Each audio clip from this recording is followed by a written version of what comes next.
Olá, está no ar mais um programa Direto ao Ponto. Tenho o prazer de ter aqui nos estúdios de Brasília Fabrício Moraes Rosa, que é o diretor executivo da AproSoja Brasil. Seja bem-vindo, Fabrício. O Glauber, é um prazer estar novamente com você nesse programa e muito obrigado aí pelo convite. Fabrício, como sempre, vamos estar falando de temas importantes para a agropecuária brasileira. E o primeiro tema que eu quero tratar com você é a questão dos defensivos agrícolas, né? A gente sabe que a gente vem sendo um grande desafio a questão dos defensivos agrícolas para as safras que vêm por aí, mas tem um projeto de lei, uma PL, né, dos defensivos. Eu queria que você nos atualizasse como é que anda esse projeto de lei e falasse novamente por que ele é tão importante. Perfeito. Na verdade, sim, né? É um projeto que é de interesse da sociedade. Lamentavelmente, nós temos uma minoria, né, muito barulhenta que fala, né, como se estivesse, né, falando em nome da sociedade, tentando atrapalhar a tramitação, a aprovação desse projeto. Mas nós estamos aí desde 2017 discutindo na Câmara dos Deputados. O projeto ele é um pouco mais antigo, né? Ele é oriundo do Senado de 99, em 2002 veio para a Câmara, ou seja, ficou ali muito tempo na Câmara. Retomamos esse debate em 2018, foi aprovado numa comissão especial, seguiu para o plenário e no início desse ano conseguimos finalmente aprovar o projeto, seguiu para o Senado. E hoje está lá no Senado novamente essa discussão, né? Se deve ou não deve aprovar o projeto, enfim, discussões em cima daquilo que o projeto se propõe a modernizar. E nós temos feito aí um trabalho incansável de desmistificar, mostrar por que o Brasil realmente precisa desse projeto. É um projeto que moderniza a lei de agrotóxicos. Ela é de 89, portanto está bastante tempo aí já uma lei em vigor. E infelizmente ao longo do tempo os outros países ao redor do mundo modernizaram a sua legislação, seja em termos de sistemas, né? Ou seja, tirou a burocracia, criou sistemas informatizados, tentou de alguma forma ali também modernizar os critérios, né? Saiu daquela questão de analisar simplesmente o perigo da substância, mas analisar como ela é utilizada, qual é o risco que você tem se você usa essa substância com cuidados, com critérios, mitigando, enfim. O resto do mundo inteiro fez essa modernização. E, infelizmente, o Brasil, como não fez, nós caímos numa armadilha da burocracia, né? Infelizmente aqui são 3 órgãos, filas imensas de mais de 2.000 processos, um critério que acaba não sendo objetivo para você avaliar se a substância é ou não segura e, lamentavelmente, o que aconteceu é que o Brasil ficou na lanterninha, né? Aí os outros países estão lá com produtos melhores, mais modernos, e nós aqui leva 8 anos, né? Quando se faz um esforço muito grande, 6 anos para aprovar um produto. E aí o que significa isso? Nós temos produtos aí, por exemplo, para cigarrinho, que é uma praga que está aí, né? Que está realmente nos prejudicando, está na fila e não sai o registro, né? E parece que esse ano não vai sair nada novo ainda, né? E aparentemente não vai sair nada de novo, né? Justamente porque estamos ainda nessa mesma armadilha no sistema burocrático ultrapassado. Com a nova lei você consegue não só priorizar, então o rito todo muda. Você olha para a fila e vê se existe ali algum produto realmente de interesse da agricultura, você consegue priorizar a avaliação daquele produto. Em especial se esse produto já estiver registrado em diversos outros países, que é o caso, por exemplo, desse produto para cigarrinha. Já está registrado nos Estados Unidos, está registrado, enfim, em diversos outros países. Então, se você tivesse pelo menos 3 países da OCDE que já registraram, ou seja, os seus órgãos, tanto de saúde quanto de meio ambiente, já avaliaram a segurança desse produto, por que o Brasil não está utilizando? Não vai ser por conta da burocracia e de um rito um pouco mais demorado que nós não vamos ter acesso a essa tecnologia, já que existe um risco no campo ali, né? Seja segurança alimentar, de prejuízos econômicos, sociais. Então a nova lei ela vem para trazer exatamente essa modernização que nós tanto precisamos, né? E aí a discussão que se cria mas nós estamos flexibilizando, né, o registro, né? Não existe uma palavra mais inadequada para dizer o que nós estamos fazendo. Agora, modernizar, agilizar o processo é a mesma coisa que flexibilizar. Obviamente que se você tira a burocracia, informatiza, cria um sistema de governança que hoje não tem, né? A gente compara com a questão do cachorro 3 donos, né? Fica lá o Ministério da Agricultura, a Anvisa e o IBAMA, cada um puxando para um lado, e o cachorro 3 donos a gente sabe que acaba morrendo de fome, ninguém sabe a hora de alimentar, de cuidar. Então a gente acaba ficando sem esse estudo de governança. O PL traz isso. Então, o Ministério da Agricultura ele já é o órgão que registra hoje, com a anuência dos outros dois. Agora, existe críticas que, na verdade, esse PL ele tiraria, né, diminuiria o poder, por exemplo, da Anvisa, do IBAMA, deixaria de lado, que só o Ministério poderia, a seu bel prazer, fazer o registro de produtos. Isso é real? Não é real, exatamente porque o que o projeto fez foi só estruturar um sistema de governança. Né? Ou seja, você tem um órgão, exatamente, você tem um órgão que é responsável efetivamente por aquele processo. Então você tem o Ministério da Saúde hoje, através da Anvisa, que faz avaliação de segurança de saúde. No projeto de lei, continua a mesma coisa. A Anvisa precisa avaliar, validar, quando for o caso, apenas homologar, né, a segurança, né, para a saúde. E o IBAMA da mesma forma para os produtos ambientais. A questão ali é que o Ministério da Agricultura, que hoje já é o órgão que registra, ele vai fazer a coordenação desse processo. E uma diferença muito grande é que hoje tem 3 filas, né, e você vai criar uma fila única para que os processos corram em paralelo. Né? Isso dá mais transparência, qualquer cidadão vai poder ir lá e acompanhar um processo, onde ele está, quem está avaliando, o que está faltando, se aquele órgão disse que é sim, que é não, tudo isso é muito melhor para a sociedade. E foi algo que a gente viu que diversos outros países já fazem. Então, é o contrário. Não só o Ministério da Anvisa, não só a Anvisa, como o IBAMA continuam com as mesmas prerrogativas, como você dá uma transparência muito maior para o processo, ao invés de ter diversas filas e muitas vezes, especialmente para a sociedade em geral, você não consegue nem localizar o processo. Né? Então, sem dúvida nenhuma... Agora, é interessante, né, Fabrício, toda vez que se discute a questão de produtos, quando se fala com produtores, ou quando se faz uma avaliação, você vê, por exemplo, que países da Mercosul, pegando aqui pertinho, né, Argentina, Paraguai, enfim, né, Uruguai, os defensivos que são os mesmos, né, lá chegam a ser 1/3 do valor daqui, né?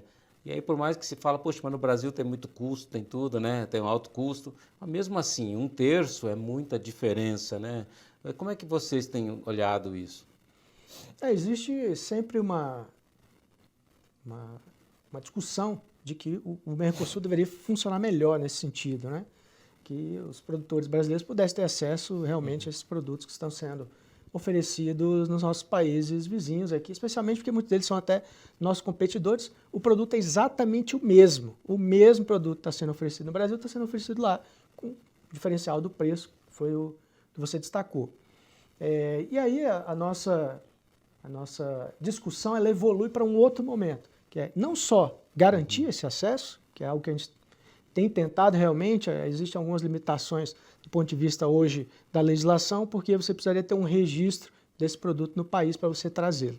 Então, hoje ainda não é possível fazer isso. Então, existe uma discussão que nós poderíamos fazer isso através de uma medida provisória, né?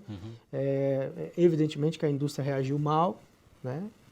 Mas existe uma outra discussão, que existem produtos lá que são melhores do que os que estão aqui, porque lá eles estão fazendo misturas mais eficientes, usam algumas combinações, algumas formulações que a vazão é menor, você usa menos água, ou seja, seria muito interessante para o produtor brasileiro ter acesso não só ao registro desses produtos aqui, mas quando pudesse também acessá-los diretamente, trazê-los diretamente dos países. Né? Então são as duas discussões, o Mercosul realmente funcionar, mas também trazer essas formulações que hoje o Brasil não tem competição, infelizmente, as empresas ainda não estão nesse nível de competição como existem na Argentina e no Paraguai. Como é que a ProSoja está vendo essa questão do fornecimento da próxima safra? Está tranquilo ou você acha que vai ser complicado?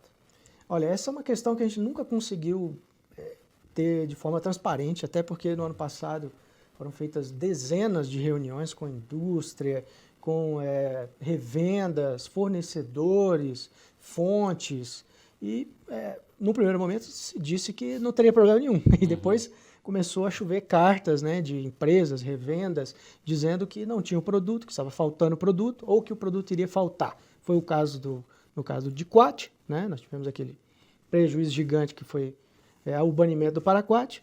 Então o Diquat realmente houve um apagão ali que nos prejudicou muito, embora a indústria tivesse afirmado que não haveria nenhum problema de fornecimento. No caso do glifosato também, já houve uma carta aí da Bayer também que nos assustou bastante, dizendo que havia esse risco de abastecimento. Portanto, do ponto de vista da transparência, nós até hoje não temos certeza, né, para cravar a informação, não vai faltar.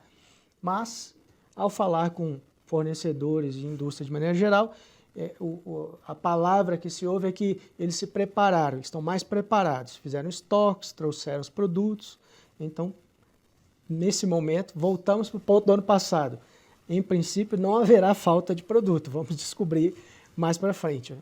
Perfeito. Fabrício, vou pedir um intervalinho só, nós vamos dar uma pausa, mas já voltamos, falando de assuntos muito importantes. Vamos falar um pouquinho também de fertilizantes no próximo bloco, não perca.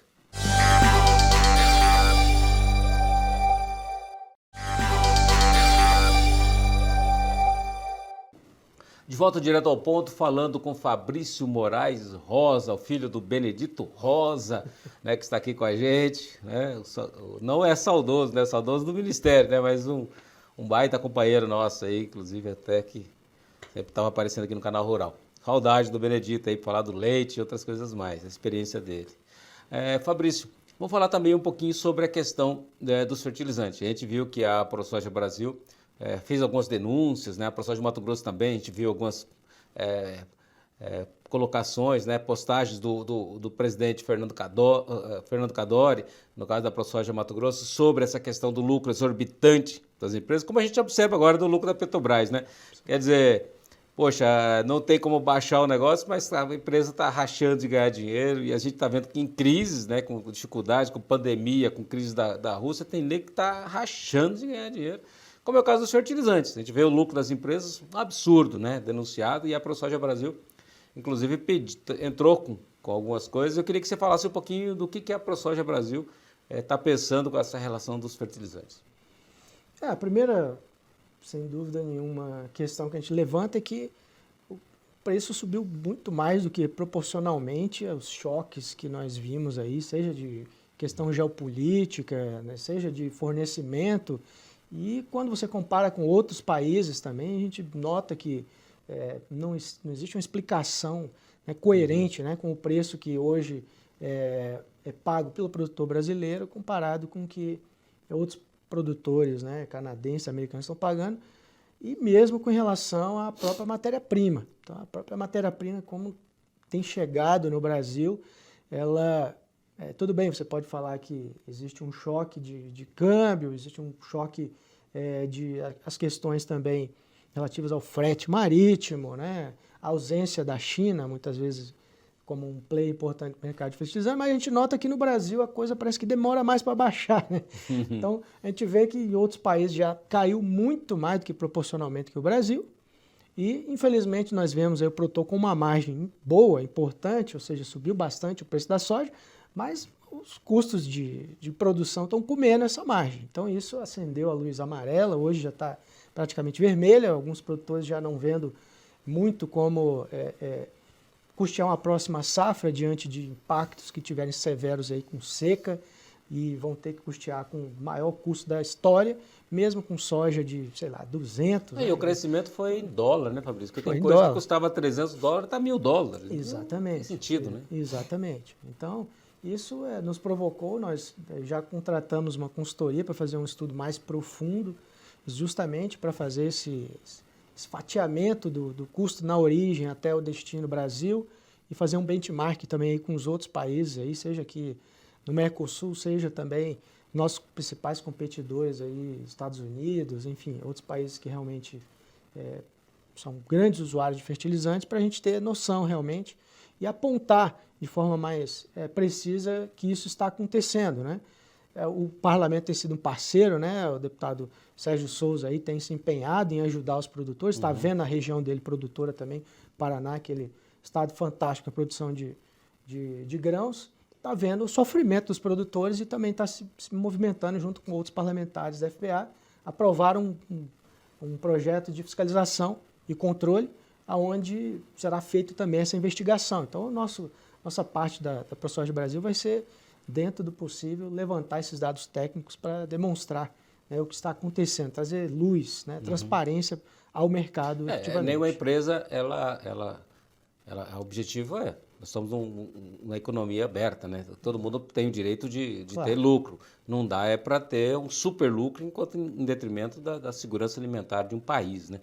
Até interessante que numa reunião com o embaixador da Ucrânia, ele colocou que o o fertilizante lá custa 20% mais barato que de outros países, né? O potássio deles e tal, e a gente não vê a diferença. Talvez esse estudo agora possa até averiguar isso, né, Fabrício? Exatamente, é uma oportunidade realmente. A gente sabe que existe a questão de paridade, mas num ano, né, tão complicado como estamos vendo, né, e você colocou bem, né, é o fato de essas grandes corporações estarem aferindo lucros aí, né, imensos aí, a custas realmente, né, e diria até que pressionando muito a segurança alimentar, já que o custo de fertilizante ele chega a ser proibitivo para determinadas culturas. Vai, num determinado momento, causar com que o produtor não queira expandir a área, plantar menos, né? Ou vai utilizar menos fertilizante, isso vai impactar na sua produtividade.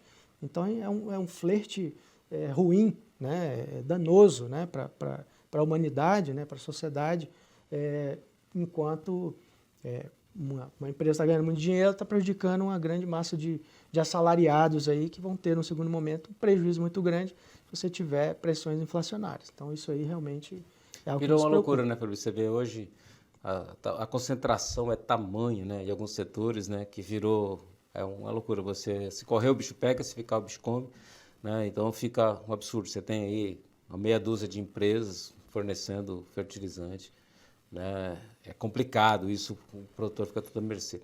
Fabrício, eu quero tocar um outro tema que é muito importante, é caro ao produtor rural, que eu acho que para a agricultura brasileira, que é, por exemplo, os bioinsumos, né? Eu acho que é uma conquista muito boa, a gente tem visto o tanto que está o crescimento do bioinsumos no Brasil, mas, por outro lado, a gente vê também a indústria, né, querendo realmente tirar o direito do produtor, como a gente tem o direito da semente, né, de você salvar a semente, apesar de ter que plantar, pagar o royalties sobre aquilo, né, sobre o germoplasma, ou seja, a biotecnologia. No caso também do bioinsumo, por exemplo, você tem lá o lançamento de uma nova estirpe lá que controla alguma coisa, cigarrinha, seja o que for. O produtor pode salvar isso aí, na verdade, pode produzir, não é salvar, pode produzir, posso comprar uma cepa de você e reproduzir isso na minha propriedade, dentro dos padrões que, inclusive, já foram lançados pelo Ministério da Agricultura.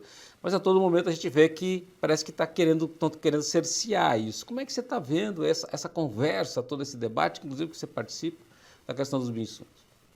A gente vê com preocupação o fato de sempre haver uma tentativa de jogar em cima de dois pontos principais. O primeiro, você destacou bem, que é a questão de propriedade intelectual. Tudo bem, existe propriedade intelectual, vamos pagar por ela, ninguém se nega, né? Assim também existe toda uma discussão dentro de questão da lei de cultivares, né? Que deveria ser até remunerado de alguma forma o germoplasma, quem está desenvolvendo o germoplasma.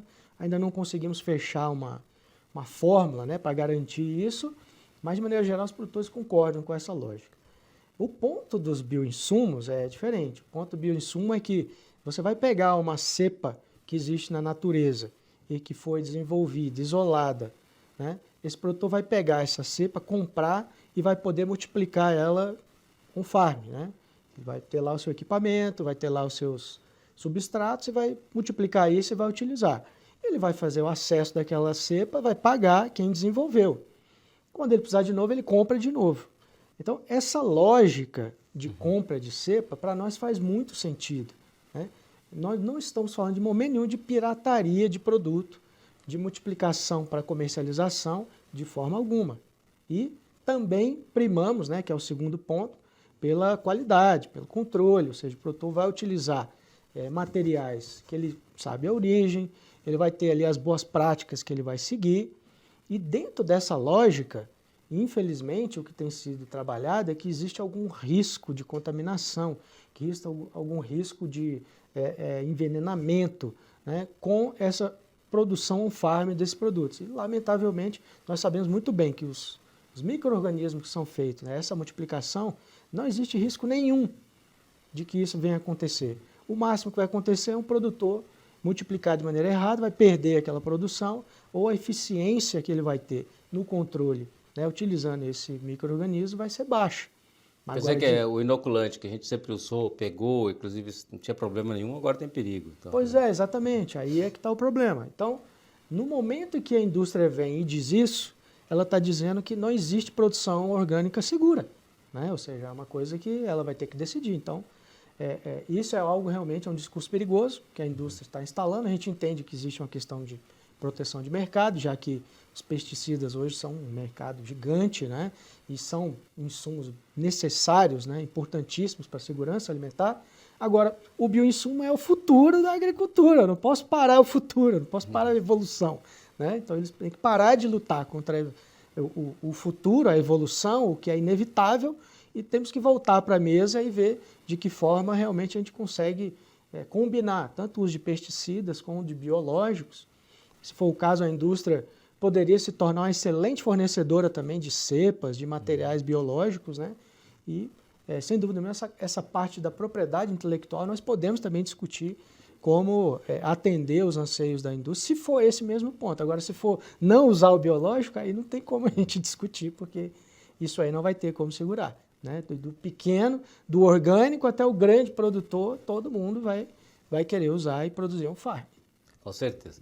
Vamos torcer que continue assim, né? Que a gente consiga manter no país essa autonomia de produção e também a questão, sempre o direito do produtor salvar sua própria semente e continuar utilizando. Fabrício, infelizmente o tempo acabou, mas muito obrigado aí por sua participação aqui no Direto ao Ponto. Foi um prazer muito grande, conte sempre com a gente no seu programa. Muito obrigado.